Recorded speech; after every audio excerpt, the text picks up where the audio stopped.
Gracias a ambas. Van llegando muchísimas preguntas, tanto al correo electrónico como al chat, que seguramente después cada uno de los disertantes va a contestar. Sin lugar a dudas van a tener la respuesta. Quienes tengan más preguntas pueden ir formulándolas a través del correo electrónico seminariosipcba@gmail.com. Y como les decía, a través de este mismo correo van a recibir las respuestas, como así también el link para que puedan acceder a los videos de este encuentro, al certificado de asistencia y un autotest para quienes quieran repasar y sobre todo fijar reconocimientos. Bueno, Patricia, Victoria, hemos seleccionado algunas de las preguntas que han llegado. Patricia, la primera es para vos. En este sistema de control de pérdidas del establecimiento que planteaste, ¿cuáles son o dónde se pueden ver los costos y si siempre se necesita el veterinario que esté más presente? Gracias, Pedro.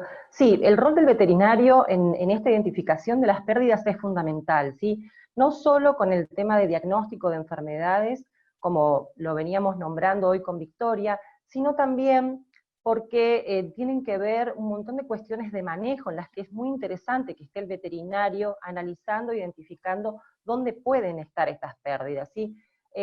Lo que nosotros siempre tratamos de recalcar es que si nosotros podemos identificar dónde el momento de pérdida y cuáles son, en el caso de enfermedades infecciosas, cuáles son los agentes, o en el caso de que tenga que ver más con el ambiente o las medidas de manejo, nos permiten poder, primero, saber cuánto perdemos, ¿sí? En números, es decir, pierdo tantos terneros en esta etapa por esta enfermedad, pongámoslo como un ejemplo.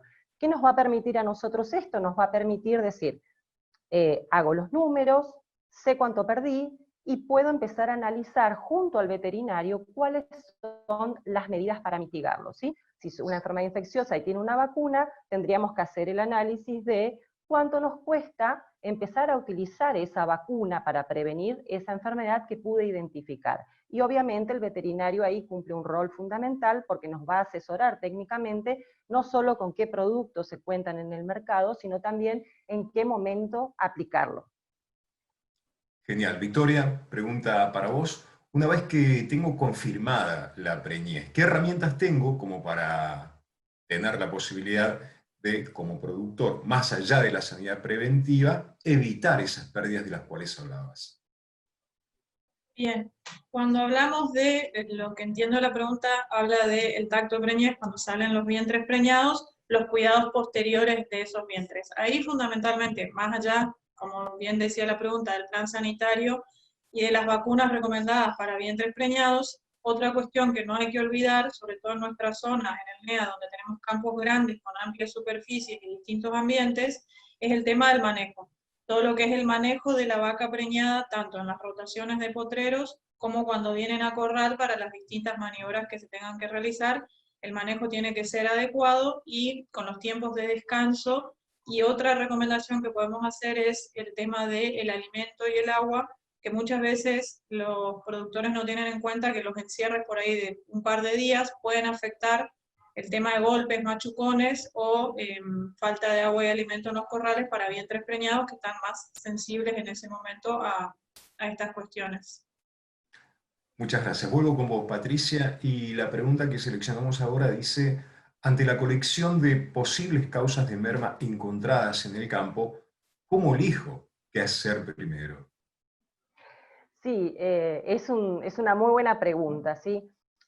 Como bien veníamos diciendo con Victoria, en general las pérdidas son multifactoriales, ¿sí? En general no tenemos solamente un factor al cual atribuirle las pérdidas que tenemos. Entonces, una vez que las identificamos, ahí tenemos que empezar a jugar en esto que decíamos hoy del equipo de trabajo, ¿sí? Empezar a evaluar qué es lo que puedo yo empezar a realizar. Generalmente cuando nosotros hablamos de esta identificación generalmente no se hace en un solo año productivo, sino que nos lleva un poco más de tiempo. Entonces, lo que nosotros podemos ir haciendo es, a medida que las vamos identificando, si tenemos el sustento económico como para empezar a implementar estas medidas, debemos empezar por las más sencillas siempre, ¿sí? Si son cuestiones de incorporar, por ejemplo, una vacunación, y nosotros estamos en el momento de incorporar esa vacuna, sería bueno que empecemos a implementar esta herramienta. Ahora bien, si nosotros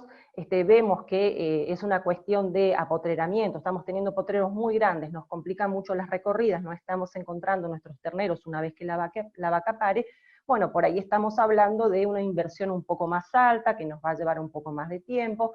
Entonces, el productor y el equipo debería ir evaluando, ¿sí?, qué impacto están teniendo y cuáles son los recursos que tenemos nosotros para ir empezando a implementar estas medidas para poder ir mitigando las acciones negativas, ¿sí? En general, no podemos, ¿sí?, aplicar todas las medidas juntas, porque económicamente nos genera un impacto bastante alto, pero lo positivo es poder tener un orden, identificarlas y empezar, ¿sí? Y ahí vamos a empezar a ver también los beneficios y los réditos económicos para poder implementar las que nos falten. Victoria, vuelvo a vos. Comentaste que en la zona hay mucha muerte de ternero por muerte perinatal. ¿Crees que el problema es de más índole sanitario? En el NEA tenemos identificado, como les decía hoy en la charla, dos momentos importantes. Todo lo que es durante la gestación, desde el momento del parto hasta el parto. Después tenemos alrededor de ese momento de parto, los últimos 2 días de la vaca preñada y los primeros 5 días de parida, tenemos mucha muerte de terneros en ese contexto.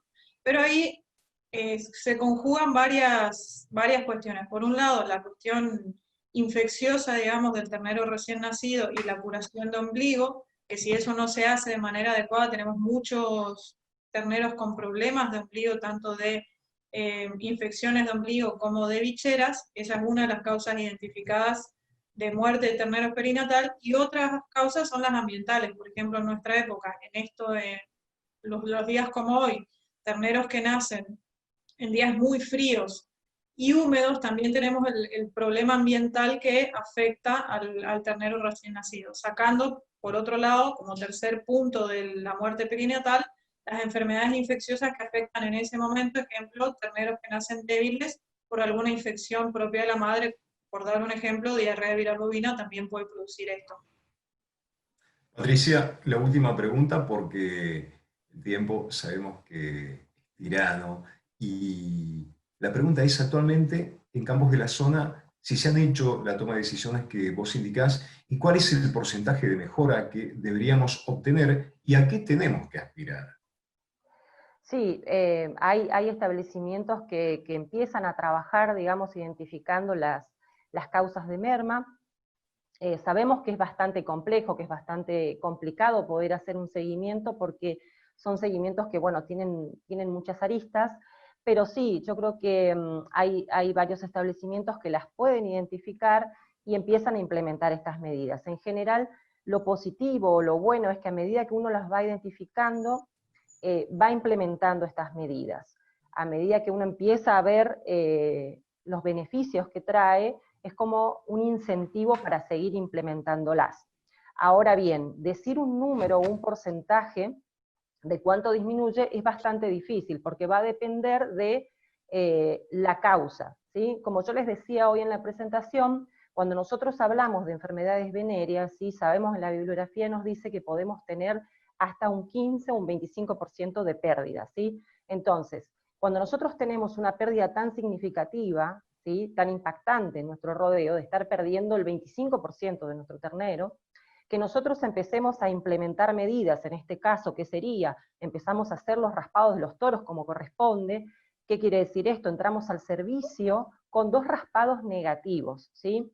Y empezamos a implementar otras medidas que tienen que ver con el manejo, empezar a cuidar los potreros, el apotreramiento, que no ingresen o no salgan los toros a los potreros de los vecinos, el ingreso de los toros a los rodeos esté controlado y sean negativos, y la incorporación también de algunas vacunas específicas en el caso de Campylobacter, y también la eliminación del positivo, es algo que uno lo puede ver y es un impacto que se va a dar, obviamente no al año, ¿sí?, pero sí al segundo o tercer año nosotros vamos a empezar a ver esta mejoría, ¿sí?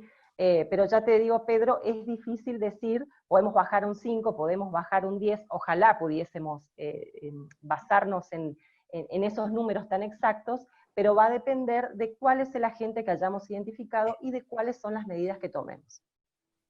Claridad en las disertaciones, claridad en las respuestas, sin lugar a dudas que quedan muchas preguntas que van a tener que responder vía correo electrónico. Patricia, Victoria, muchísimas gracias a ambas y a seguir cuidándonos. Gracias a ustedes. Gracias, buenos días.